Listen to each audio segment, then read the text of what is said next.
Hello everybody, this is Toys R Us, and for this special figure showcase we're going to be looking at the 1989 Series 6 Classic Pretenders. There are 4 of them which you can see in front of us. There are 3 Autobots and 1 Decepticon. They are of course Jazz, Grimlock, Bumblebee and Starscream. What we're going to do with this video, we're going to have a quick look at them in all of their modes. We'll have a look at the accessories that come with them all if you want to complete yours. We'll have a look at the shells as well, and I'll point out lots of things that you need to be aware of if you're after purchasing one for yourself. Before we get started, I'd like to remind everybody who's not subscribed to this channel yet, if you just hit that subscribe button for me now please, as it will help this channel out loads, and I really do appreciate it. And of course everybody, thank you for watching by whichever means that you are. So, okay, as I said, they came out in 1989. They'd already been releasing quite a lot of Pretenders at the time, and some people loved them, some people hated them. But well, let's start with looking at Bumblebee. And the funny thing about Bumblebee, I don't know if any of you remember, is of course that basically he'd already been sort of reformatted in the Generation 1 continuity. He'd already, his name was now known as Goldbug. So when they did this, I found that quite strange. But also, one of the strangest things is, if we have a look at the head sculpt there of Pretender Bumblebee, and if we have a look at the original head sculpt of the Generation 1 Bumblebee, they are nothing alike. And that is because, funnily enough, here is the head sculpt of a Generation 1 Cliff Jumper, and there is your Pretender Bumblebee. So, considering he's Pretender Bumblebee, he's got the same head sculpt as Cliff Jumper. So that's something not many people know, but it's quite, obviously, quite interesting. So with these being Pretenders, the robots inside are incredibly basic, but let's be honest, so was the original Bumblebee. You've just got the fold out feet, which are legs, and of course the flip out head.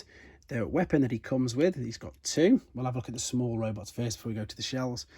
Is this small blaster, and of course with the dowel there, that can be held in his hand, but it can also go on top of the roof like so. Main things to be aware of with Bumblebee is, as you can see on here, you get a bit of corrosion in the metal there where the tires are, and some stickers tend to come off quite easily and the paint. See on the bumper there, just general wear and tear, I think, to be fair with these, in honesty. But there's the little insides of Bumblebee, the inner robot of Pretender Bumblebee. Let's look at Starscream next then.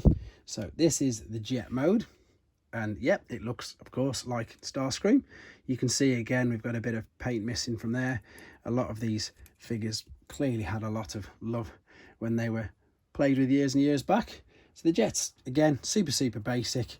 That's pretty much all the accessories. They are attached to here. What I'm going to do now is I'm just going to show you them, because I've not got duplicate sets of accessories. So here is the robot, and you can tell obviously that is the same as that plane. So what you would do, you'd take the wings off, and instead of them going that way around on the plane, you'd reverse them and put them that way round for the robot. Let me just do this, I'll show you how to do it. And then the other cool thing, so there we go, now he's looking a bit more like his Generation 1 self.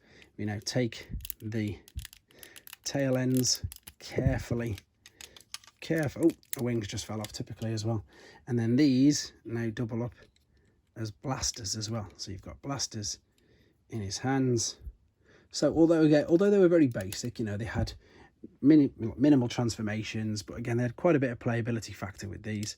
Is that going to stay in? There we go. That looks a lot more like Generation 1 Starscream, but obviously I suppose what you'd refer to them now is maybe like the one-step changes or things like that from, like the smaller, the younger age bracket that the figures are sold in.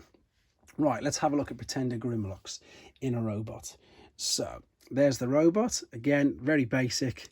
There's some gold plastic in there, but I don't know, I've never known many issues with that, to be fair.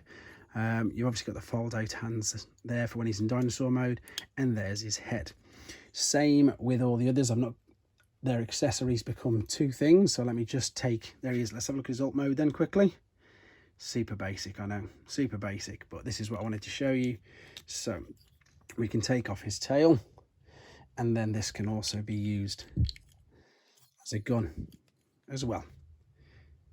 And because you've got the 2 different sized dowels, the tiny one for the inner Pretender's hand and the larger one around it, the larger shell can actually hold it as well. So if you wanted to make sure that all of the pieces, if you would just want to display them all in one and you wanted to keep them in the shell, the shell could hold all of the accessories.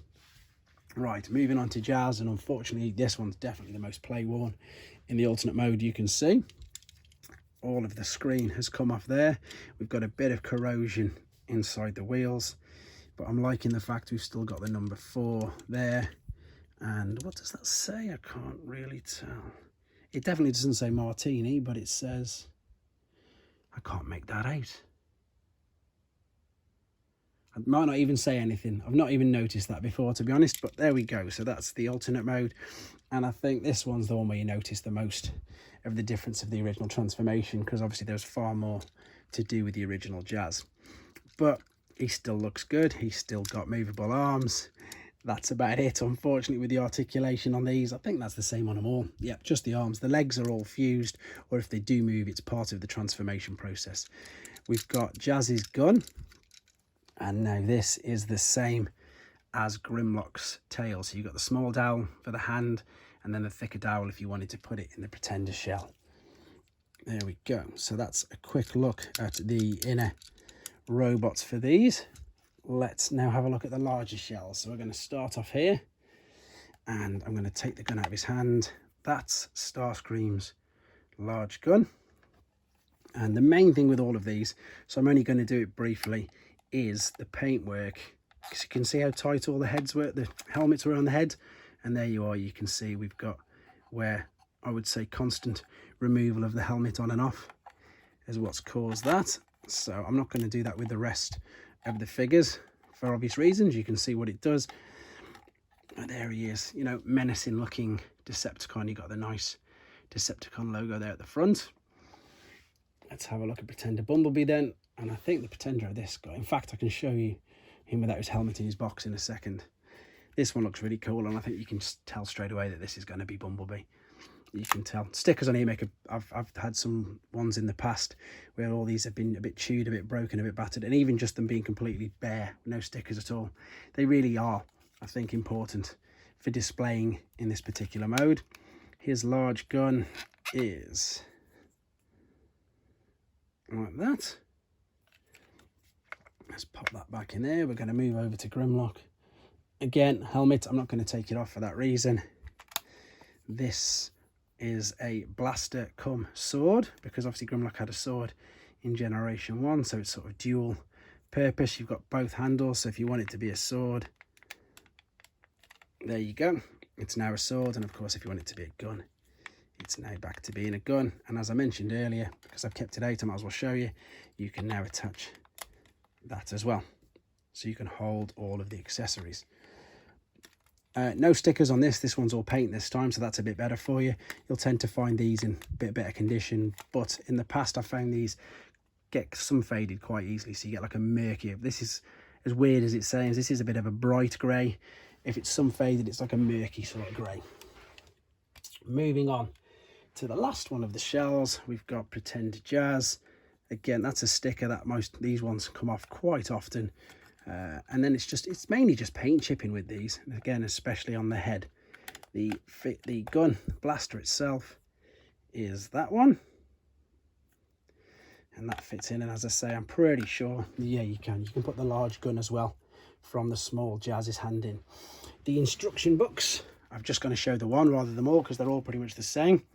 So we've got the new font for Transformers used there, and of course this has got the black and white with the reds because it's an Autobot. The Starscream one would just have all purple lines, and then you've got how to use your tech spec decoder still, and there's your very basic transformations and how to fit them inside the shell.